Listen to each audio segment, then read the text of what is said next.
শুক্রবার বা জুমার দিন, এই দিন সম্পর্কে কোরআন এবং হাদিস থেকে ঘেঁটে আমরা 14টা আমলের কথা একটা লম্বা বড় ভিডিওতে বলেছি। আজকে সেখান থেকে আমি সংক্ষেপ করে এই 14টার মধ্যে আবার অতি গুরুত্বপূর্ণ 5টা আমলের কথা বলবো ইনশাআল্লাহ।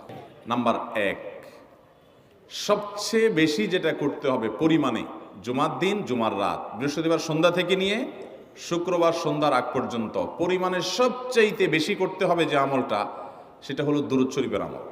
নবী করিম সাল্লাল্লাহু আলাইহি ওয়াসাল্লাম বলেছেন, আকসিরু আলাইয়া মিনাস সালাতি মিন ইয়াউমিল জুমআতি ওয়া লাইলাতিল জুমআহ, তোমরা জুমার দিন এবং জুমার রাতে আমার প্রতি বেশি বেশি দুরূদ পাঠ করবে, দুরূদ প্রেরণ করবে।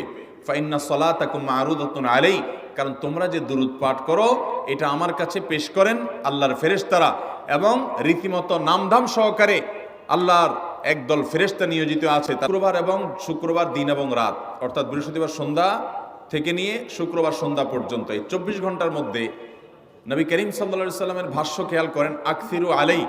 ওলামা একরাম জানেন নবী আলাইহিস সালাম সাধারণত কোনো আমল পরিমাণে বেশি করতে বলতেন না।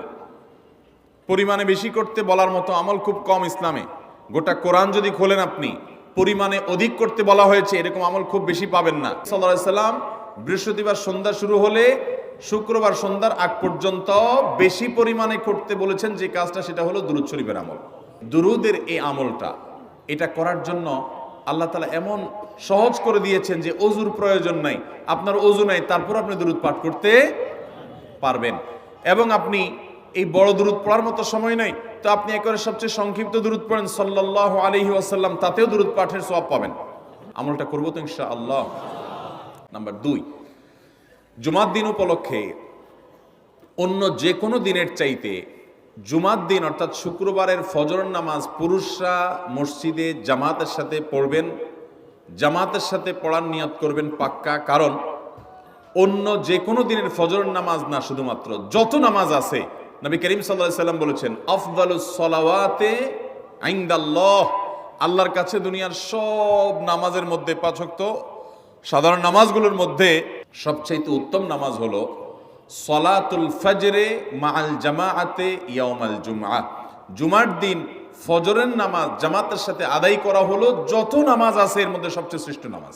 ভাইরা আমার, প্রত্যেক বৃহস্পতিবার আসলে সন্ধ্যার সময় প্রতিজ্ঞা করব, সপ্তাহের অন্য দিন যদি আমার ত্রুটি বিচ্যুতি হয়ও আমি সেটাকে কারেকশন করার চেষ্টা করব, কিন্তু শুক্রবার ফজরটা পুরুষ হিসাবে আমি জামাতের সাথে পড়বই পড়বো।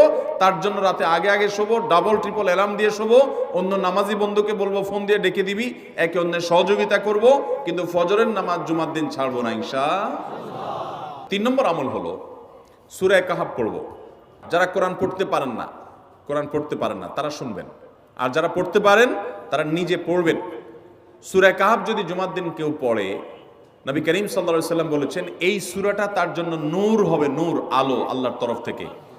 অন্য অনেক উলামা ইকরাম বলেছেন এর ব্যাখ্যা হলো সূরা কাহাফ যদি কেউ এক বৃহস্পতিবারে পড়ে, পরের বৃহস্পতিবার পর্যন্ত, এক শুক্রবারে যদি পড়ে, পরের শুক্রবার আগ পর্যন্ত পুরো সপ্তাহব্যাপী তার ভিতরে নূর, ঈমানের নূর, তাকওয়ার নূর, ইলমের নূর, আমলের নূর, ভালো মানুষ হওয়ার নূর তার ভিতরে আল্লাহ তাআলা সৃষ্টি করে দিবেন। তো নবী সাল্লাল্লাহু আলাইহি সাল্লাম বলেছেন সূরা কাহাফের প্রথম 10 আয়াত যদি কেউ মুখস্থ করে, তো এই ব্যক্তিকে আল্লাহ রাব্বুল আলামিন এবং যদি তেলাওয়াত করে, এই ব্যক্তিকে আমলের মাধ্যমে দাজ্জালের ফিতনা থেকে আল্লাহ বাঁচিয়ে রাখবেন। অতএব জুমার দিন প্রত্যেক শুক্রবারে সূরা কাহাফ পড়ব তো ইনশাআল্লাহ। 4 নম্বর আমল হলো, দুনিয়াতে যত ফজিলতপূর্ণ আমল আছে এর মধ্যে সবচেয়ে বেশি ফজিলতপূর্ণ আমল এটা। খুব সহজ আমলটা, খুব সহজ, প্রত্যেক শুক্রবার আমরা এটা করতে পারি।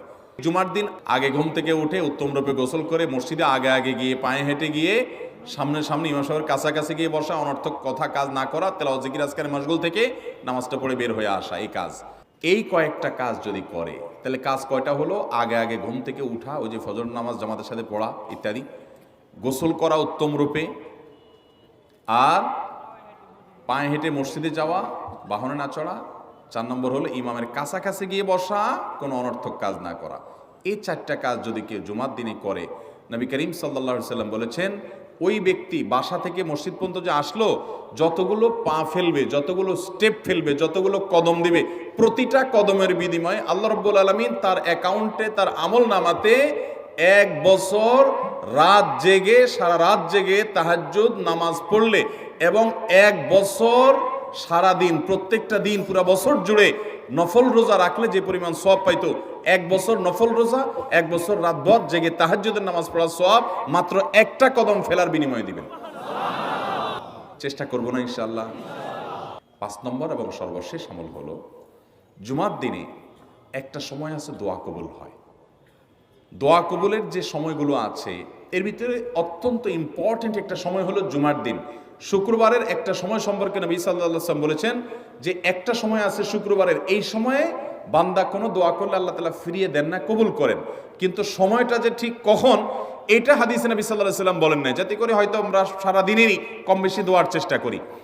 এই বিষয়ে মুহাদ্দিসগণ, হাদিস বিশ্লেষকগণ, পণ্ডিত ওলামা একরামগণ হাদিসের বিভিন্ন আকার ইঙ্গিতকে গবেষণা করে, অ্যানালাইসিস করে এক একজন এক এক সময়ের কথা বলেছেন। তবে বেশিরভাগ ইমাম, বেশিরভাগ পণ্ডিত ওলামা একরাম, বেশিরভাগ আপনার ইসলামিক স্কলারগণের বক্তব্য হলো যে এই সময়টা হলো জুমার দিনের শেষ প্রহর, আসরের পর থেকে নিয়ে সূর্য ওঠার আগ পর্যন্ত এই সময়টা।